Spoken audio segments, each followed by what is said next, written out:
अभी मैं मौजूद हूँ बिहार की राजधानी पटना के सबलपुर मध्य विद्यालय में। विद्यालय आने का जो मकसद हमारा ये है कि बीते 6-7 महीनों में जो शिक्षा विभाग के अपर मुख्य सचिव हैं के पाठक, उनके यहाँ पर अपर मुख्य सचिव बनने के बाद शिक्षा विभाग में एक तेजी देखने को मिली है। बहुत सारी खबरें हमें देखने को मिलती है कि के पाठक अलग अलग स्कूलों का दौरा कर रहे हैं, वहाँ टीचरों को बता रहे हैं कि उन्हें पढ़ाना चाहिए, और बहुत सारे ऐसे फरमान भी उन्होंने जारी किए जो काफी विवादास्पद भी हुए। तो शिक्षा व्यवस्था में आमूलचूल परिवर्तन की जो कोशिश बिहार सरकार में हो रही है के पाठक के नेतृत्व में, वो चीजें किस तरीके से काम कर रही है जमीनी तौर पर, इन चीजों को हम समझने आए हैं। आईएएस के पाठक ने पटना सचिवालय के शिक्षा विभाग में एक कमांड एंड कंट्रोल सेंटर तैयार किया है। 1990 बैच के आईएएस अधिकारी पाठक की कड़क मिजाज छवि भारत के पूर्व चुनाव आयुक्त टीएन शेषन की याद दिलाता है। कड़े फैसले लेकर बिहार के स्कूलों की स्थिति और शिक्षा की गुणवत्ता को सुधारने और बेहतर बनाने में जुटे पाठक के कारण एक बार फिर से बिहार की शिक्षा व्यवस्था चर्चा में आ चुकी है। इससे पहले 2006 में जब नीतीश कुमार ने साइकिल योजना शुरू की थी तो स्कूलों में छात्रों की बड़े स्तर पर संख्या बढ़ी थी। अब फिर से स्कूलों में बच्चे नजर आने लगे हैं। बिहार की शिक्षा व्यवस्था को सुधारने के लिए बहुत सारी कवायदें पिछले 6-7 महीने में चल रही हैं। उसी को लेकर शिक्षा विभाग में भी मीटिंग्स का दौर जो है वो जारी है। जब हमने पटना में शिक्षा विभाग का दौरा किया तो हमने पाया कि वहां पर एक कमांड एंड कंट्रोल रूम बनाया गया है, जिसमें 30 से 40 लोग लगातार बैठते हैं और अलग अलग जिलों से वहां पर कोई भी समस्या होती है अलग अलग स्कूलों में, तो वहां पर वो कॉल कर सकते हैं और उसकी सुविधा के लिए और उसके निवारण के लिए वहां पर लोग लगातार इस पर काम कर रहे हैं। तो शिक्षा विभाग में के पाठक के नेतृत्व में ये सारे काम हो रहे हैं ताकि बुनियादी जो शिक्षा व्यवस्था है बिहार की वो सुधर सके। लेकिन बहुत सारी दिक्कतें भी यहाँ की शिक्षा व्यवस्था में है। जो बिहार सरकार के जो प्रधान सचिव हैं, उन्होंने जो ऑर्डर्स निकाले हैं, चाहे वो छुट्टियों को कैंसिल करने का हो या कड़ाई करने का हो, जो शिक्षक समझ रहे हैं कि ये कड़ाई है, उसके प्रति भी शिक्षकों का रिएक्शन आया है। और मुझे लगता है कि डंडा मार के आप शिक्षकों को बाधित नहीं कर पाएंगे बच्चों के साथ पठन पाठन करने के लिए। होपफुली ये जो है टेम्पररी मेजर्स हैं जो बिहार सरकार ने किया है। लॉन्ग टर्म में हमें शिक्षा की क्वालिटी पे ही ध्यान देना पड़ेगा। 5400 विद्यालय अभी तक भवनहीन है। इससे पूर्व 1773 विद्यालयों को मर्ज किया जा चुका है। इन सब कारणों से मिल करके बिहार की शिक्षा व्यवस्था में बहुत ज्यादा समस्याएं थी। बिहार में लंबे समय से शिक्षा व्यवस्था चरमराई हुई थी। स्कूलों की बदहाल स्थिति और बड़ी संख्या में नदारद बच्चे बड़ी समस्या रहे हैं। राज्य में लगभग 75,000 स्कूल हैं जिनकी अब रोजाना मॉनिटरिंग की जा रही है। पाठक के साथ स्कूलों के दौरे पर जाने वाले उनके ओएसडी रविशंकर बताते हैं कि दशकों से बंद पड़े इंस्पेक्शन सिस्टम को सबसे पहले शुरू किया गया और शिक्षा व्यवस्था को विकेंद्रीकृत किया जा रहा है।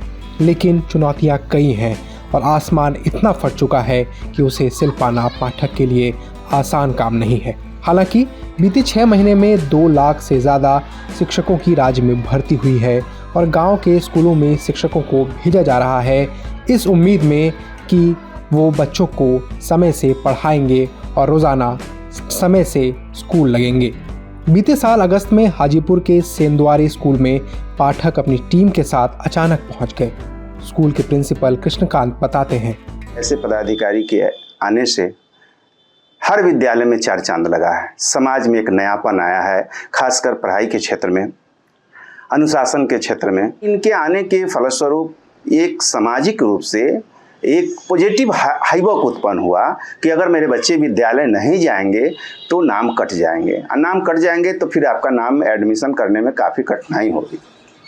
इससे क्या हो गया कि बच्चों की उपस्थिति बढ़ गई। एक तो ये हुआ है कि जो पूरा मिडिल क्लास था, एलीट वर्ग था, वो सरकारी स्कूल में नहीं जाते हैं उनके बच्चे। इस प्रकार से जो सरकारी स्कूल पर सरकारों का ध्यान होना था वो ध्यान बिल्कुल ही हट गया।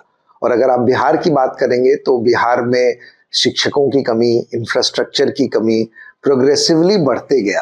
बिहार की शिक्षा व्यवस्था में काफी आमूलचूल परिवर्तन लाने की कोशिश के पाठक के नेतृत्व में हो रही है। लेकिन के पाठक का जो ट्रैक रिकॉर्ड रहा है बिहार के आईएएस सेवा में, वो काफी अनपॉपुलर डिसीजंस के लिए जाने जाते हैं। जिसमें एक दफ़ा तो उन्होंने जो एजुकेशन मिनिस्टर है चंद्रशेखर, उनके पीए को अपने ऑफिस में आने पर 15 दिनों के लिए रोक लगा दी, और उसके बाद अपने सबऑर्डिनेट के साथ उनके बिहेवियर को लेकर भी काफ़ी सवाल उठते रहे हैं। और BASA जो बासा है उसके एसोसिएशन को भी उन्होंने रद्द कर दिया, जिसका मामला कोर्ट में चल रहा है। क्योंकि पाठक को लेकर लगातार जो है विवाद जारी रहते हैं, लेकिन उस बीच जो वो सबसे क्रिटिकल और क्रूशियल चीज करने की कोशिश कर रहे हैं उसमें है कि बिहार के स्कूली व्यवस्था को सुधारने की कोशिश, जिसमें उन्होंने कई तरीके के फरमान निकालकर स्कूल की जो टाइमिंग्स हैं उसको चेंज किया, शिक्षकों को जो है स्कूल में लाने की कोशिश कर रहे हैं।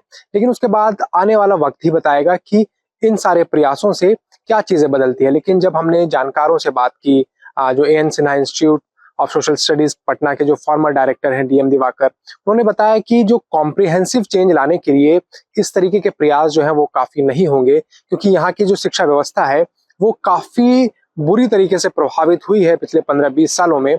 उसको दुरुस्त करने के लिए इंस्टीट्यूशनल लेवल पर काम करने की जरूरत पड़ेगी। बिहार के पूर्व मुख्य सचिव और KK पाठक के बॉस रह चुके अंजनी कुमार सिंह मानते हैं कि शिक्षा व्यवस्था को सुधारने के लिए वह बेहतर व्यक्ति हैं। उन्होंने कहा कि IAS लॉबी में पाठक को लेकर अलग अलग मत हैं, लेकिन वह अपनी बात पर टिके रहने वाला अधिकारी है। यही कारण है कि वह लंबे समय तक एक विभाग में टिक नहीं पाता। उसका नेचर थोड़ा इम्पेशेंट है। KK पाठक जो है ऐसे IAS अधिकारी हैं जो कि डूअर्स हैं, जो जिनको कोई काम मिल जाता है तो वो उसको करके दिखाते हैं। लेकिन उनके जिस तरीके से रवैये को, जिस तरीके से ग्राउंड पे जाके वो काम कर रहे हैं, उसको लेकर शिक्षकों में एक आक्रोश भी दिखता है। टीचर संगठन जो है वो इसका विरोध भी कर रहे हैं। कई टीचर्स की सैलरी कट कर दी गई है, कई टीचरों को निलंबित कर दिया गया है।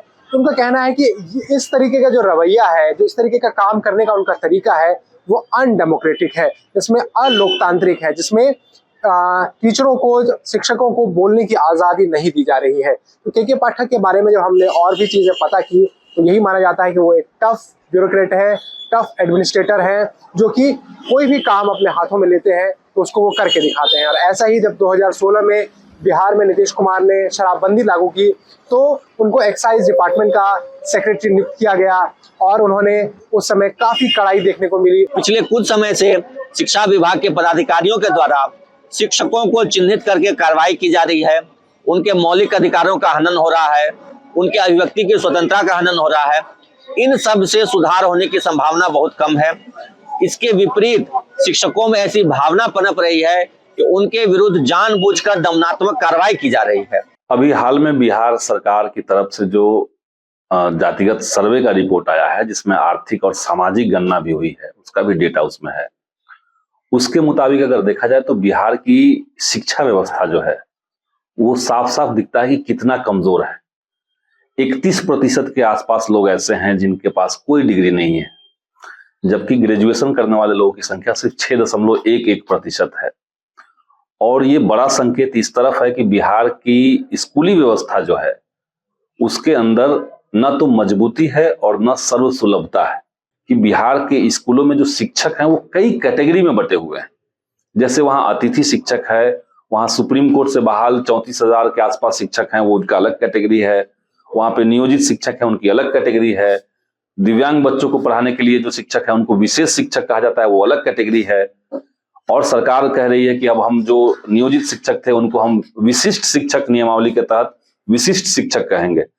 तो मतलब आप सबको अलग अलग शिक्षक बना करके स्कूलों में एक परमानेंट भेदभाव, एक हायरार्की बनाना चाहते हैं और उसके डेमोक्रेटिक माहौल को कमजोर कर रहे हैं। तो ये उचित नहीं है।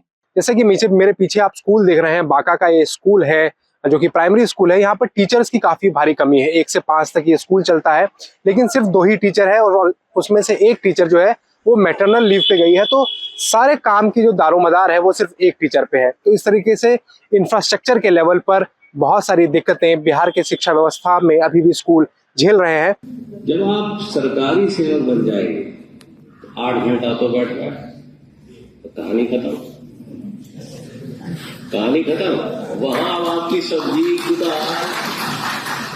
रोटी, भाजी। देखिए ऐसा है कि आप आए हैं बच्चों को पढ़ाने, ठीक है, आपके चलते नहीं चलते पीढ़ियां बर्बाद हो जाती हैं या पीढ़ियां संवर जाती हैं। अगर आप घड़ी देख के आइएगा जाइएगा, ये बड़ा पुनीत काम है। मैंने कहा ना, इसमें क्या प्रमोशन है।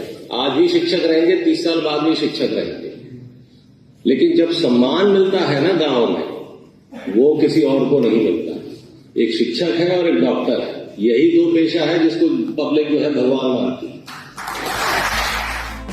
के पाठक किसी भी सोशल मीडिया प्लेटफॉर्म पर नहीं है, लेकिन ट्विटर, इंस्टाग्राम से लेकर फेसबुक पर उनकी फील्ड विजिट्स की क्लिप्स खूब वायरल होती हैं।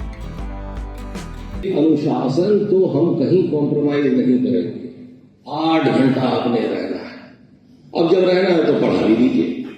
तो मजदूर का बेटा अगर मजदूर बनेगा तो हम आप क्या कर रहे हैं? 50,000 करोड़ रुपए बजट है शिक्षा विभाग का, सब गड्ढे में जा रहा है। जो पढ़ रहा है वो इस वजह से नहीं पढ़ रहा है कि हम आप हैं, वो इसलिए पढ़ रहा है कि उसने माँ बाप ने ट्यूशन अफोर्ड कर सकते हैं, वो ट्यूशन चला रहे हैं, कोचिंग कर रहे हैं। के पाठक अभी बिहार के सबसे लोकप्रिय IAS अधिकारियों में से हैं, जो अपने काम को लेकर कोई कॉम्प्रोमाइज़ नहीं करते हैं, जिसकी वजह से उनके खिलाफ अधिकारियों से लेकर नेताओं तक की एक लॉबी काम कर रही है।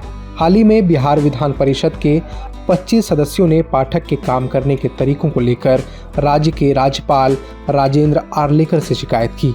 वहीं नीतीश कुमार सरकार में गठबंधन सहयोगी भी पाठक पर सवाल उठाते रहे हैं।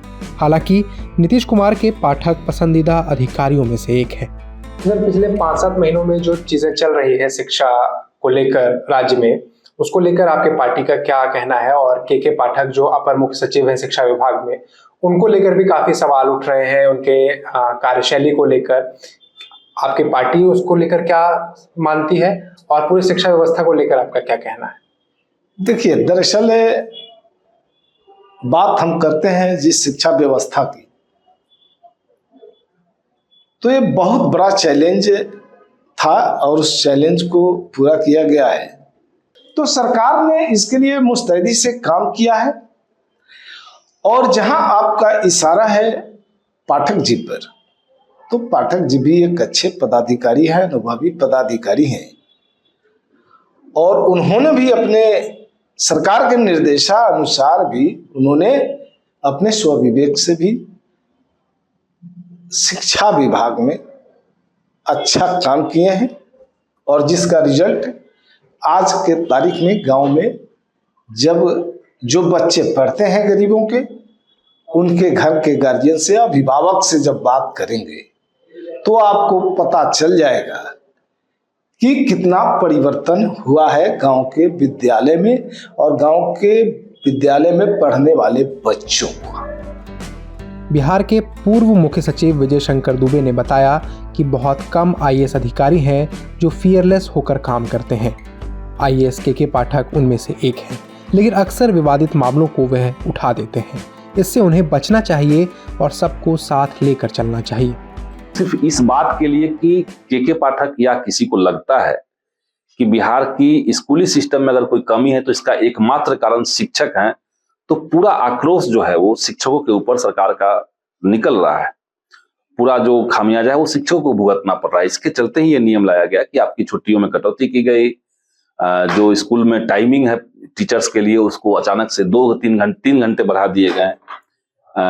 उनके लिए इस तरह के नियम बनाए गए कि आप संगठित नहीं हो सकते हैं। आप सरकार के किसी भी नीति से, शिक्षा विभाग के किसी भी नीति से अगर सहमत नहीं है तो आप इसको कहीं एक्सप्रेस नहीं कर सकते हैं।